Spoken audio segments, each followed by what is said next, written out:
The next matter to come before the court this morning is in re SD, KS, JS, and ES.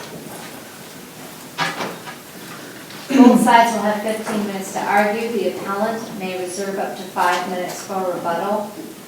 I see that we have two appellants in this case, one of which has waived oral argument, so there's no need to talk about sharing time. If you want to reserve some time for rebuttal, if you let me know when you get started, I'm keeping the clock this morning, can let you know about the passage of time and when and if you encroach upon that time. The court's read the briefs. We're ready to see when you are. Thank you. Good morning. I'm Barbara Weber, and I represent the appellant Tanya Unigast. She is the mother of the 4 children that are in question in this case. We would first argue that the appellant's trial counsel had requested a first extension, and that was denied. We would argue that that should have been allowed. In going over the criteria for granting that, one thing is whether it's in the children's best interest to do that. In this case, we believe it was. There's evidence throughout the transcript that the children had emotional issues about being separated from their family, their parents. And further, we don't believe that there was any evidence that it wasn't in their best interest. The children were never in danger. In fact, they were getting good grades when they were with their parents. What led to them being taken was that the mother and father were homeless. And the other factor was there must be significant progress on the case plan. And in this case, as I just said, the reason the children were taken was because the parents were homeless in May. In January, they obtained housing, yet the children weren't returned to them. As the case progressed, they said that my client needed to get a drug assessment, which she did get, and the initial test, as you're aware, said that she did not have a problem, and then upon Children's Services talking to them, they then said she needed counseling. We believe that based on the incident in December between my client and the caseworker, that Children's Services was doing more to hinder the reunification than help with the reunification. After that period of time in December, visitation was suspended between her and the children and never reinstated. So even in January when she had housing, they didn't even start visitation again to see how things would work. There was a motion filed, and even at that point, she was only allowed phone conversations. So basically, to say that there wasn't a chance unification was possible, we believe that it was. Had she been allowed visitation, she had the housing, if Children's Services had worked with her. As I stated in that one case, Prince versus Massachusetts, that state should not supply or hinder, and we believe that in this case they were hindering her from reunification. We also believe that in the trial court, the trial attorney asked that attorney be appointed for the one child because her wishes were contrary to what the guardian ad litem was suggesting. And the trial court denied that, despite the fact that the Children's Services activity logs and testimony, even from the guardian ad litem, said she did not want to be adopted. But yet, excuse me, they did not appoint her attorney of her own. They let the guardian ad litem just express his interest. And again, in that case, in Ray Williams that I talked about in my brief, I believe that that's right on point with this case because it's the same sort of situation. The child's interests were in conflict with the guardian ad litem, or not interests, but wishes were in conflict with the guardian ad litem. Well, she just said she didn't want to be adopted. She didn't say she wanted to go home. She didn't want to be adopted, that is correct. And I also believe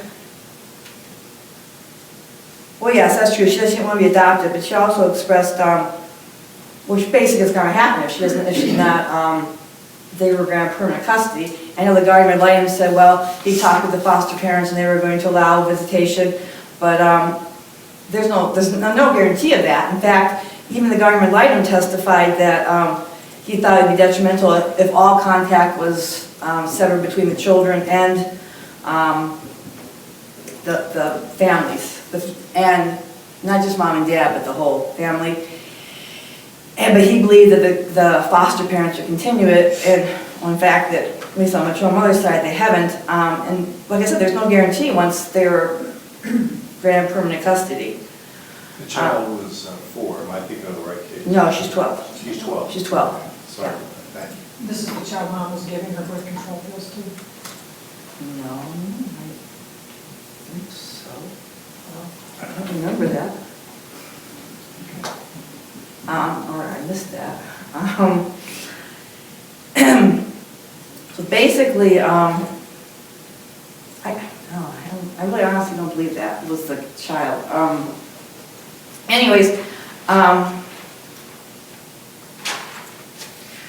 so basically, we believe that they showed, I mean, there was a bond between mom and the children, and that really mom's offense was only that she was homeless, and then I think the Children's Services after that created more issues to hinder the reunification. And based on that, we've asked the court to reverse his verdict, and also I'd like to reserve 5 minutes. Okay, thank you.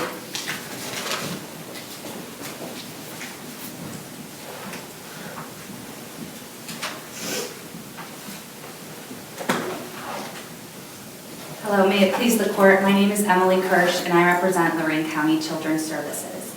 I'm going to first address Mother's second assignment of error, the concern about appointing an attorney for KS. To answer your question that you had previously asked, Judge Schaefer, the child KS was not the child that Mother was giving the birth control pills. That was the older child, Esty. The Ohio Supreme Court held that whether or not a child is entitled to court-appointed counsel is a case-by-case basis. This honorable court has reviewed that on many occasions, and the standard set forth by this court is that where there is a conflict between the child's wishes and the recommendation that permanent custody is in the best interest of the children from the GAL, the record must demonstrate that the child has made a repeated and consistent affirmative desire to return to the parent's care.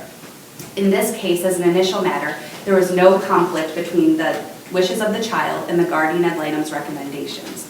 The record was very clear that the child wanted to remain with the foster parents and did not want to go to the parents' home.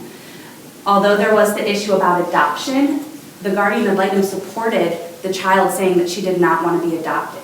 Additionally, the foster parents testified at the permanent custody hearing, and they likewise said that if the child did not want to be adopted, they would not adopt the child, but allow the child to live in their home forever. The wishes of the child were exactly what the guardian ad litem were recommending. Therefore, in this case, there was no conflict.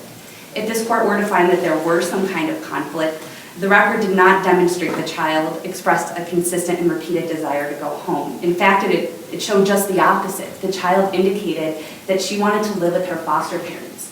Both caseworkers, the guardian ad litem, and the foster mother all testified that the child never expressed a desire to go home. Additionally, Mother's counsel requested the attorney be appointed for the child due to his interpretation of reading the activity logs of Children's Services. I don't know how familiar that process is. However, anytime a caseworker does anything on the case, they dictate it and will write a summary of conversations with parents, with child, anything that they have done. So based on the counsel's reading of this, he felt that the child had made a desire to go home. Counsel for Children's Services indicated that that was not their interpretation of it, and additionally, the caseworkers that made those dictations testified, and their interpretation of it was not that she expressed a desire to go home. The trial court asked if counsel wanted to enter those activity logs into the record, asked Mother's attorney if they would be entered into the record in order for the trial court to examine whether or not there was a consistent and repeated desire to go home. Mother's attorney declined to have those entered into the record. Counsel for Children's Services did want them in the record to show that there was not a consistent and repeated desire to go home. So without this in the record, the only evidence that is before the court is what was testified to, and the testimony established that the child did not express a desire to go home. In Mother's first assignment of error, she claimed that the trial court erred when it failed to grant an extension. In order to grant an extension, Mother had to demonstrate by clear and convincing evidence 3 separate issues. The first one was that the extension would be in the best interest of the child. I'll get to that in a little bit, but the evidence did establish it was in the best interest for the child to be in the permanent custody of Children's Services. The second issue would be that she would have to prove that there has been significant case plan progress. In this case, there was no case plan progress. Although Mother's counsel claims that the only issue in this case was homelessness, that is not what the record demonstrated. The adjudication entry is very clear that there were many issues besides homelessness. There was also concerns about Mother's mental health, Mother's drug and alcohol concerns, and Father's alcoholism. As to the homelessness, when the agency became involved, the parents were homeless and they remained homeless until January 2015. From January 2015 until August 2015, they did have housing. However, they were not cooperative with allowing Children's Services to view the housing to see if it was safe and appropriate. The caseworker testified that she went to the parents' home every single week from January 5th, 2015 until the last day of the permanent custody hearing on August 17th, 2015. She would knock on the door approximately 8 times. The parents never answered the door. Then she would write a note telling the parents that she stopped by and requesting a phone call. She left the note on a little emblem on the mailbox. Then she went into her car, and from her car she called Mother and called Father. Each of them had separate cell phones, and she would leave a voice message saying, "I stopped by, I'd like to meet with you about the case plan, I'd like to see your housing to see if it's appropriate." The parents very rarely responded. When they didn't respond, she followed up by sending a letter to their house indicating that she stopped by, wanted to see the house, wanted to meet with them about case plan, and those letters were admitted as evidence. They were exhibits in the court's file. Despite these efforts from the caseworker, the parents did not communicate with her. She was only able to gain access to the home twice. Once was in March 2015, and at that home visit, the caseworker testified that it was a good start but not ready for the children yet. Additionally, at that home visit, Father told the caseworker that Mother was sleeping with a knife on the couch because random people would knock on the door. And the next home visit was in June 2015, and at that home visit, there was no hot water. Children's Services subsequently learned that the utilities in that home had actually been shut off since May 2015, and the utilities were never then turned on. By the last date of the permanent custody hearing on August 17th, Father testified that they were in the process of being evicted. In fact, I believe that they had the eviction hearing the same day as the permanent custody hearing, and that they would both be homeless. Therefore, there was no case plan progress on this concern. The next issue was Mother's mental health. The record was very clear that Mother had very unstable mental health. Mother was hospitalized in September 2014 in the psychiatric unit. She was recommended for mental health counseling. She was given 2 antidepressants and a minor tranquilizer, and she was supposed to follow up to get those medications refilled. Mother went to 3 counseling sessions, but she never followed up with the medication management. Mother stopped those 3 counseling sessions in December 2014. From that time until the permanent custody hearing, she never re-engaged in mental health services. Additionally, she was hospitalized again in June 2015, and after that hospitalization, she told the caseworker that her mental health symptoms, that she was struggling a lot with those mental health systems. Additionally, Mother did not address drug and alcohol concerns. She did an assessment in September 2014, but they were unable to complete it because she would not verify her prescription medication. Additionally, she refused drug screens for the caseworker. She finally did one in February 2015, and it was positive for cocaine. Mother subsequently did a drug and alcohol assessment. However, she did not disclose that cocaine use. Therefore, upon learning of the cocaine use, it was recommended that she engage in IOP treatment. Mother had met with the service provider and agreed to do IOP treatment, then never engaged in those services. Therefore, Mother failed to demonstrate that she made case plan progress. Under the third prong, it had to be proven that there was reasonable cause to believe that the children would be reunified with one of their parents within 6 months.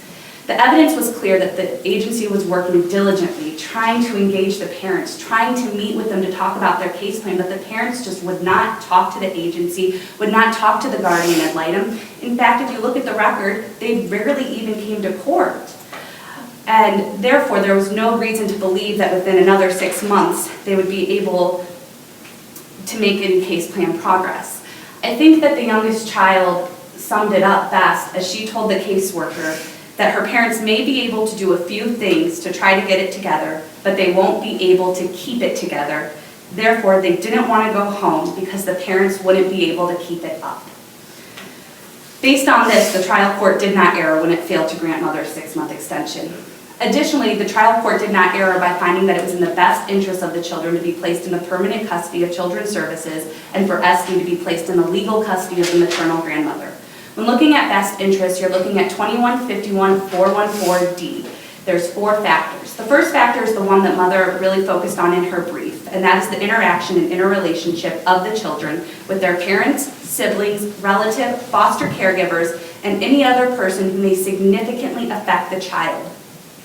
The evidence established that Mother had little interaction with the children, and when she did, it was not positive. From June 2014 until December 2014, Mother was offered visitation with the children. These interactions were not positive with the children, and there was testimony that she was aggressive and hostile. Mother's visitation was subsequently suspended after an incident at the December 2014 visit. During that visit, Mother had become upset. She started yelling and screaming. She went to the room where the children were visiting, and she was yelling and screaming while the children were visibly crying and upset. Then she saw the caseworker, and she lunged at the caseworker and said, "I'll break your effing neck."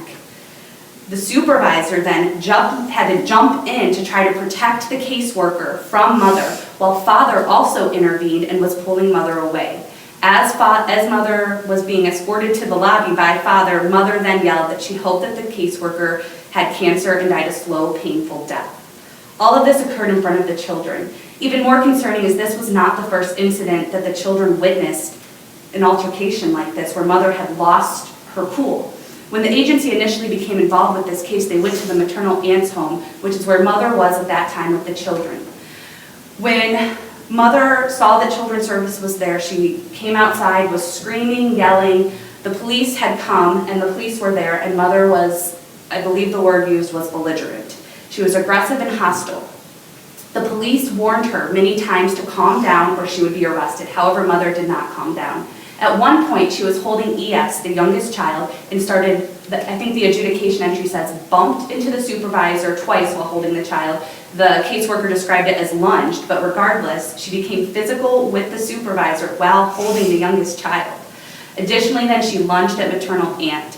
Finally, the only way that Mother was able to be kept under control was that she was physically restrained and arrested. Despite this, the agency still attempted to work with Mother to allow her to have visitation. There was a visitation that occurred at Burger King where Mother again became upset. She started yelling and screaming, and the caseworker testified that Mother slammed her hands on the table very, very hard. And the caseworker was trying to ask Mother to leave to stop the visitation, but she just would not leave. And this was again all in front of the children. In her brief, Mother is attempting to fault Children's Services for Mother's visitation not being reinstated.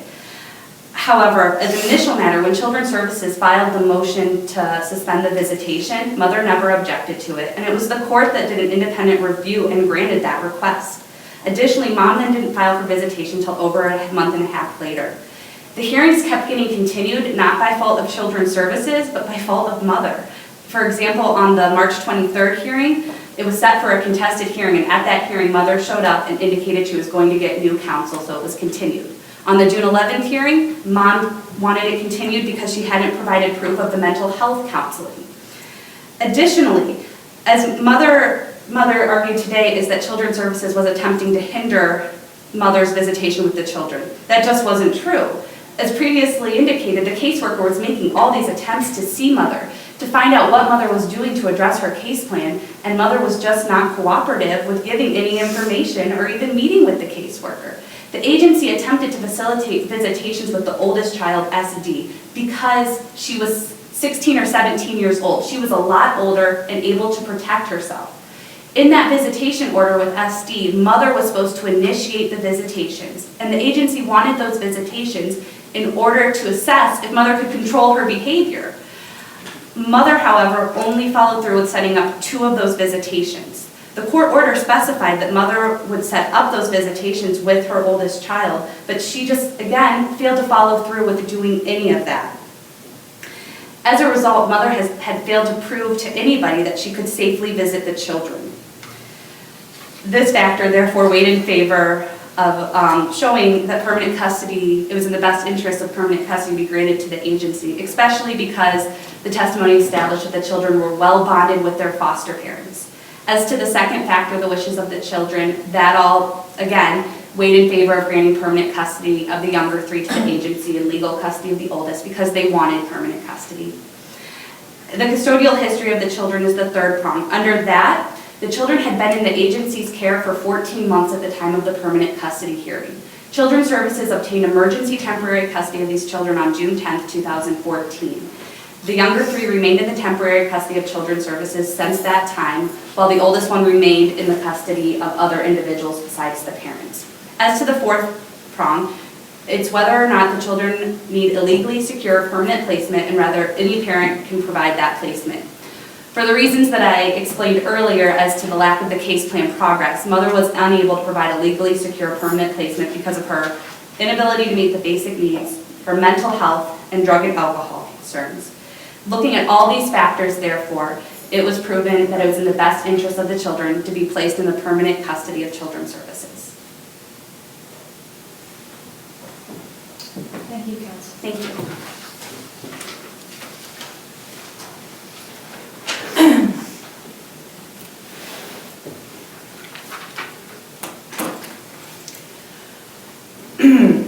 While mother's behavior was less than desirable in December at Children's Services,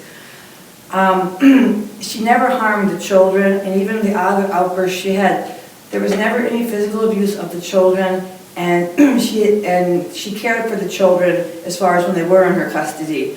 Perhaps mother's interaction with Children's Services was not appropriate, but again, that shouldn't be a reason to take her children away from her. She did visit with the children, she had her visitations, and perhaps she became more hostile towards Children's Services because after that December incident, they weren't allowing her to see her children at all. And there was no really found reason for that, other than this confrontation with the caseworker, which again, though, did not affect her children because her children, well, they weren't harmed by it and it wasn't directed at her children, it was directed at the caseworker. And to have her go from basically from that point on until she'll permanently come to custody here without visiting her children was totally unfair to her. And so when Children's Services came out and wanted to see her home and perhaps she didn't respond, what did she have to, at this point Children's Services isn't doing anything other than keeping her children from her. I mean, they say that they wanted her visits with SD first because she was the oldest child, but why did that need to happen? Again, she'd never abused the children, so why couldn't she have visitations, even supervised visits with the children? But no, she wasn't given any of these things. So we would argue that, again, that she really wasn't given any chance to show what she could do. She did obtain housing in January, and had the children been returned in January at that point, we probably would not have been where we are now. But instead, nothing was even started as far as visitations with the children or anything to reunify them. And for that reason, we ask the court to remand. Thank you. Thank you both for your presentations this morning. The court will take the matter under advisement and issue a decision which will be mailed to all sides as well as posted on the Supreme Court website.